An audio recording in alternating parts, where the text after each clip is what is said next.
In the headlines, parents in Kaduna plead for the rescue of missing children from suspected traffickers.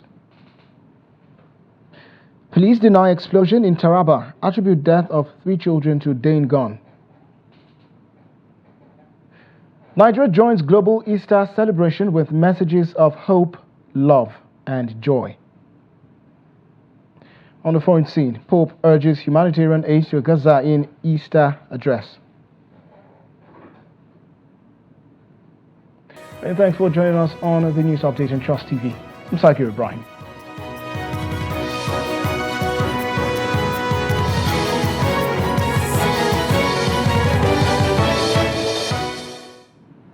Thanks once again. Now the news in full. A cross-section of parents in Angwarimi, Kaduna North local government area are calling on relevant authorities to secure the return of their children allegedly abducted by suspected child traffickers from the community. The distraught parents express the emotional toll they've endured since the abduction of their children, highlighting the psychological trauma they continue to face. Trust TV's Bello Musa visited the community in Kaduna metropolis and filed in this report. Ungwarimi, an established settlement in the metropolis, boasts a sizable population. However, the activities of suspected child traffickers have become a cause of concern for many parents in the area. Umar Usman shares his ordeal as his 3.5-year-old son, Muhammad Usman, was abducted from this location. After returning from school, he had his meal and brought his toy to this place. His mother later found the toy here, but couldn't find him. 10 months after, this family is still traumatized as their children are yet to return.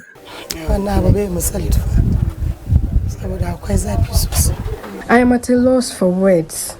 The pain is unbearable. I urge the government to intervene and bring back our children.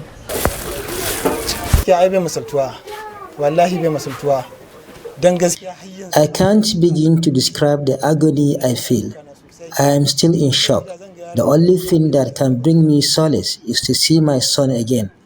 I pray for his safe return every day. At various locations within the community, this plight extends to another family. A deaf woman whose daughter, Khadija Usman, was also allegedly stolen by a lady residing in the community, shares in the anguish of loss and uncertainty. My daughter Khadija must be returned to me. I won't rest until she's back. May God reveal more about their whereabouts.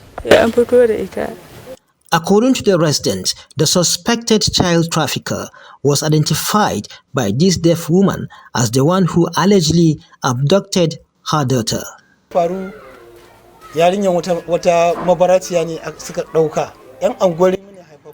The suspects, who are residents of this area, were apprehended after kidnapping the daughter of a deaf woman. They are currently in police custody.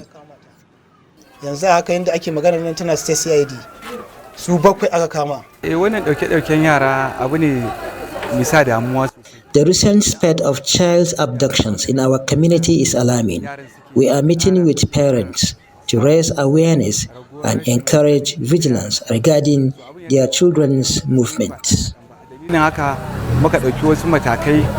Meanwhile, the suspects involved in the child trafficking at Ungwarimi were apprehended, according to a statement by the Kaduna State Police Command.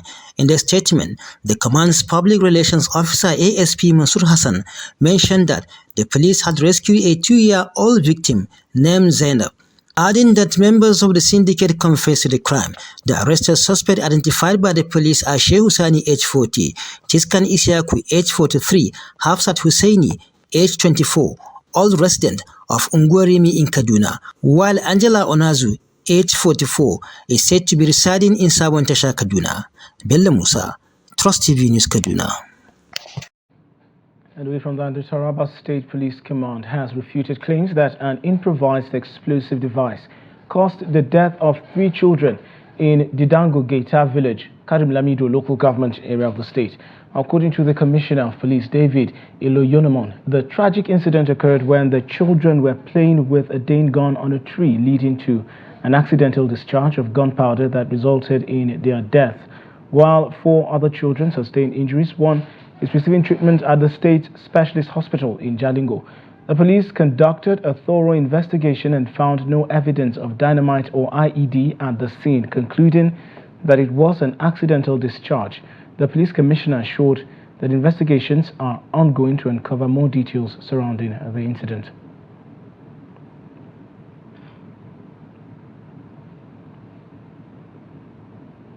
And joining us via telephone is Daily Trust Regional Editor Hamisu Matazu to speak on the tragic incident. Matazu, welcome to the news update. Well, the police has said that it was most likely a Dane gun that caused the death, unfortunately, of these children. However, what have you gathered from the locals of Karim Lamido local government? Well, as at yesterday, it was reported because we most journalists relied on the information coming out from the community that it was IED that exploded with the children. 3 were killed by the explosion and about 4 injured.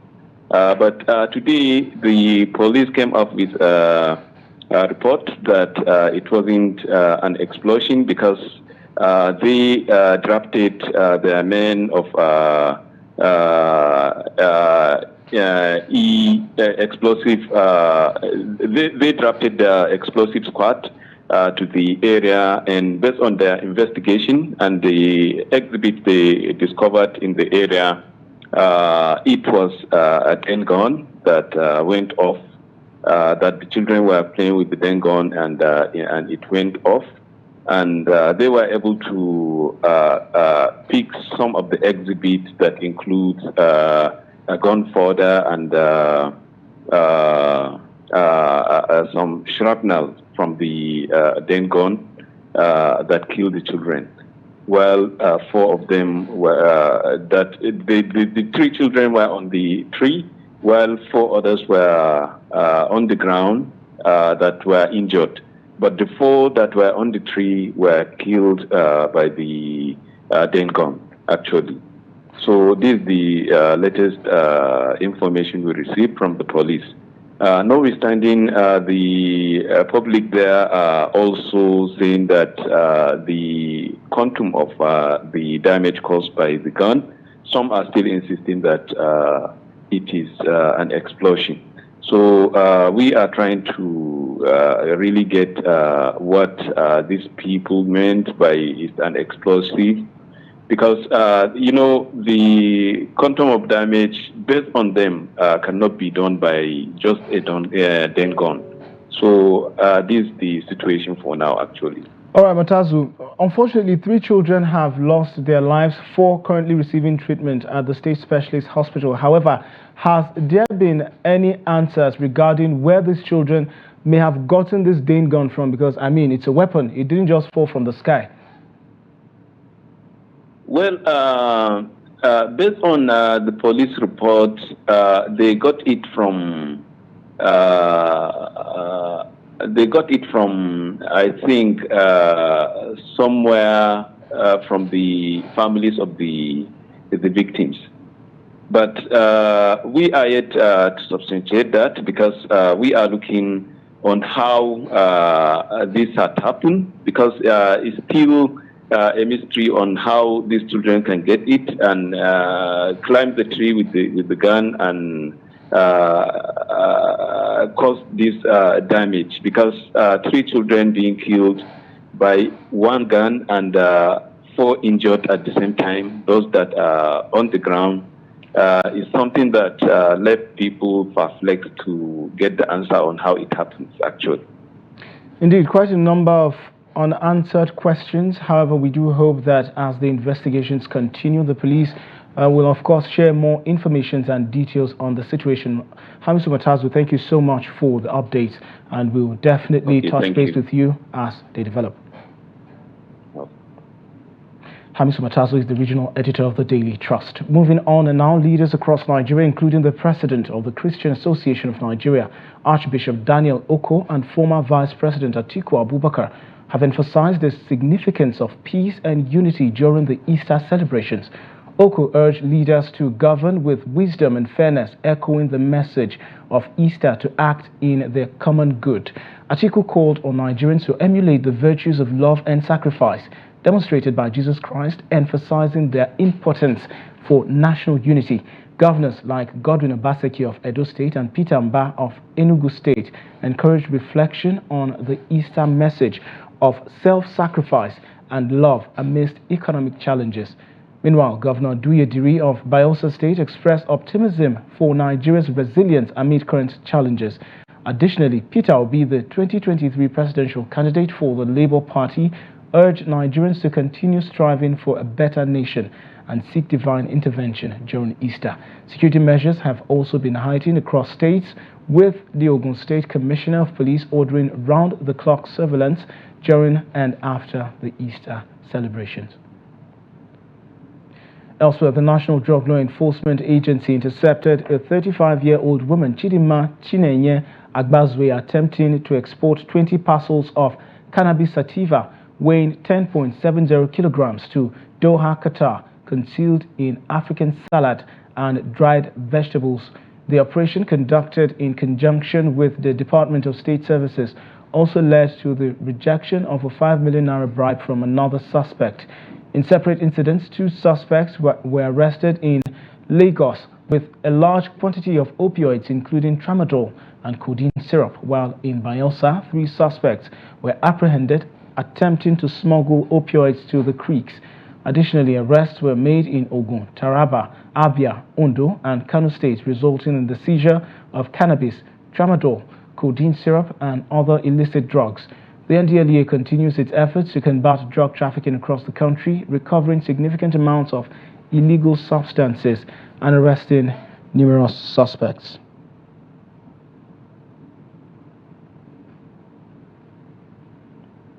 The representation of women in Nigerian politics has been declining since 2011, and the 2023 election in Africa's largest economy further confirmed this trend, with poor outcomes for women. The number of women in Nigeria's National Assembly has decreased by 19% compared to the previous assembly, with women now holding only 3% of seats in the Senate and 4% in the House of Representatives.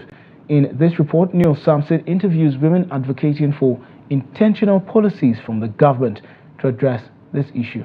Take a look.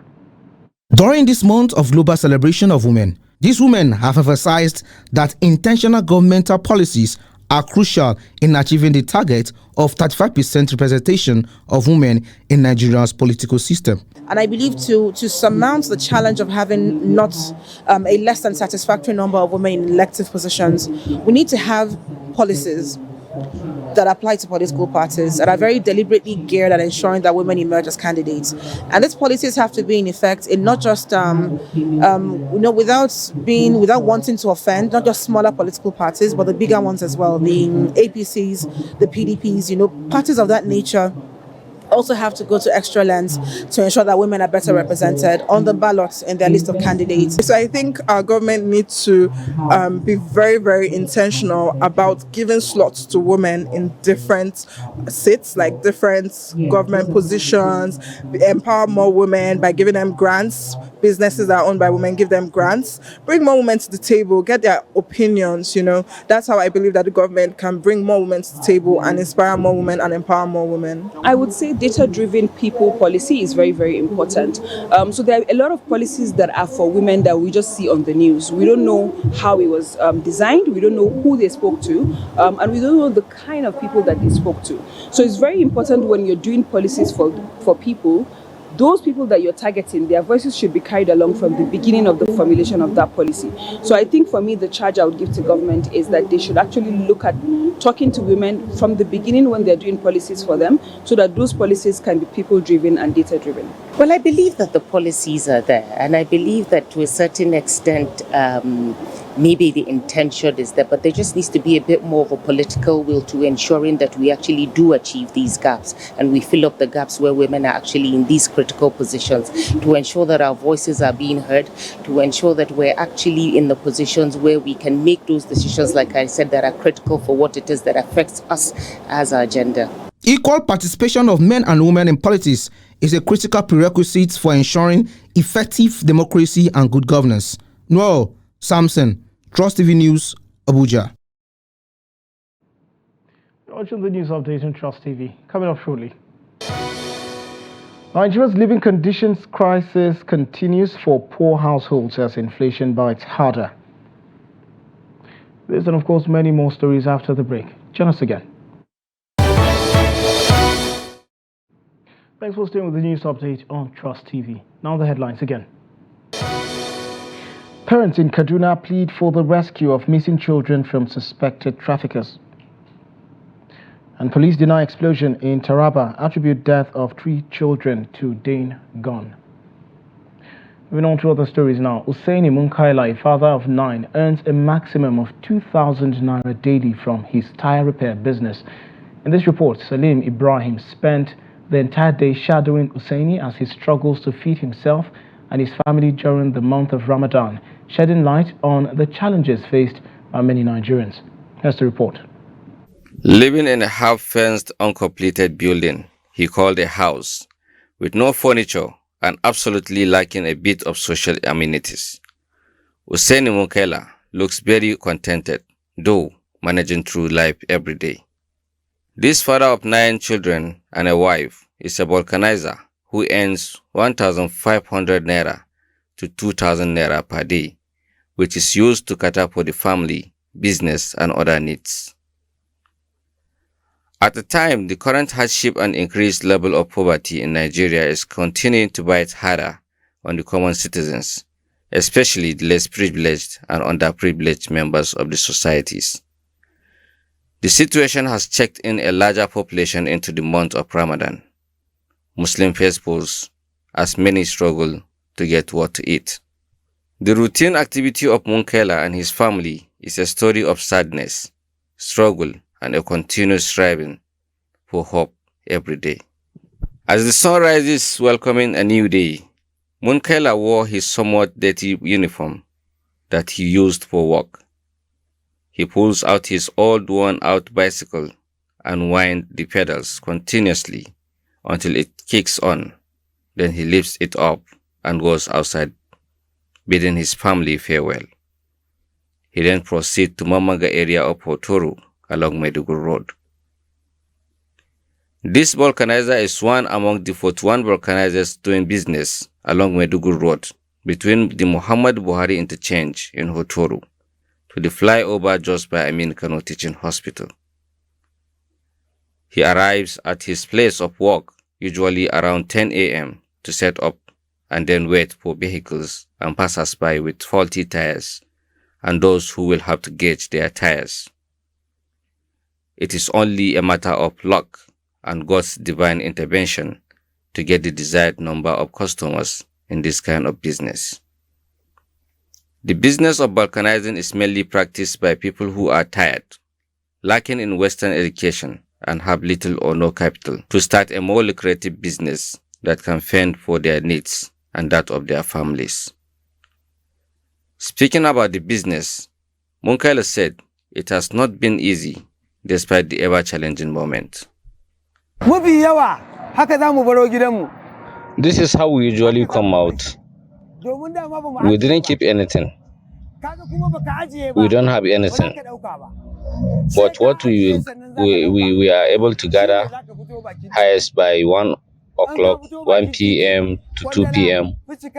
or maybe when we are about to close from work, we send the little we have home for them to do it, to utilize it and do whatever, maybe cook the little they can for the younger ones. As for us, whatever we have, we got, we eat. If we didn't get, we just leave it like that and be patient until we have. At least the younger ones at home can get what to eat. We are okay. We are satisfied. Who are you going to complain to? We don't have anywhere to go and complain. And even at that, we are even far better than some people. Others are looking up to us that we are more privileged than them.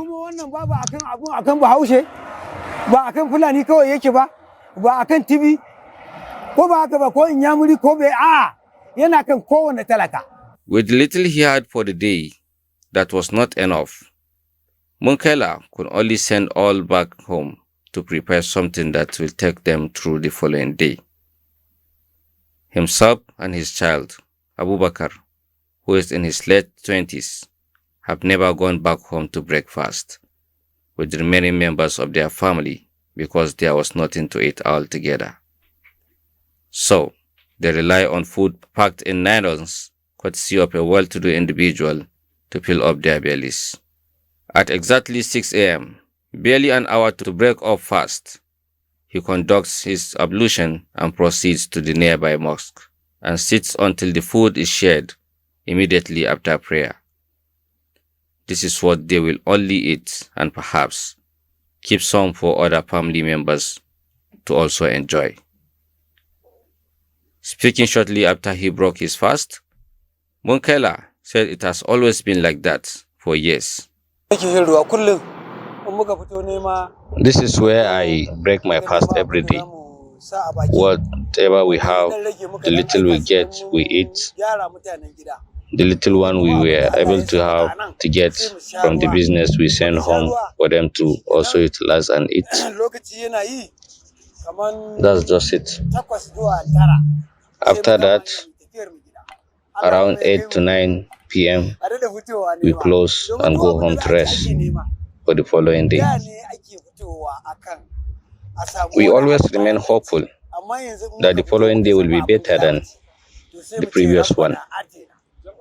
It is before that we come out with the hope that we get something to eat and do other things. But now, it's just to feed ourselves, and that is challenging also. Once we get what to eat, we are satisfied, we thank God, and we close.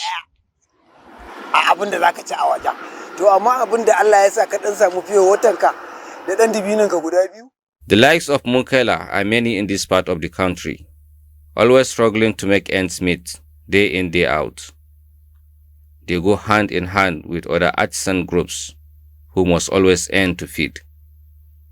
However, this category of people still keep hope alive as they pray that tomorrow will be better than today. Salim Umar Ibrahim, reporting for Trust TV. Thank you, Salim, there for undershadowing Usaini Munkela, who just shared his daily activities with us. Now, away from Nigeria, Pope Francis used his Easter Sunday address to call for an immediate ceasefire in Gaza and the release of all Israeli hostages, emphasizing the importance of humanitarian aid to alleviate the suffering caused by wars. Despite recent health challenges, the 87-year-old pontiff presided over Mass in St. Peter's Square and delivered his blessing and message from St. Peter's Basilica. Following the service, he greeted crowds in the square and along the venue leading to the River Tiber, with approximately 60,000 people in attendance. And in sports, the Oyo State government, in collaboration with the State Sports Council, launched a hockey fiesta in Ibadan on Saturday, featuring 236 players and 48 teams. The event, sponsored by Suma Food Limited in partnership with the Rocket Grassroots Sports Foundation, took place at Adama Singba Stadium, Ibadan. Oluyemi Siambola, the chairman of Rocket Grassroots Sports Foundation, highlighted the objective of the game, emphasizing its role in engaging youth and diverting them from the streets through sports, particularly hockey. And that wraps up the news update in Trust TV at this hour. Do not forget to follow us across our social platforms and also join our live stream on YouTube for more news programs and documentaries. I'm Sagar Ibrahim. Thanks for watching.